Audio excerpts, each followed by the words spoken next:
So it won't start. I was driving, suddenly the engine went to neutral by itself, the gear.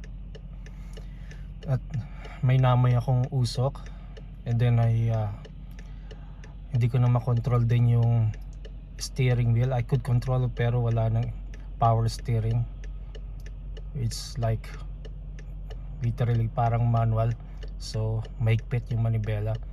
So at least I managed to park it safely in a area here by the strip club actually.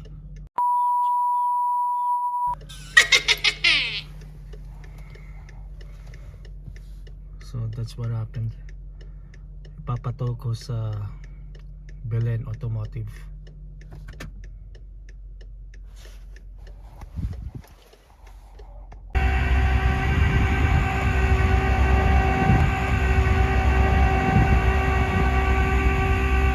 It's tricky, you need to use that emergency lever to put it in neutral.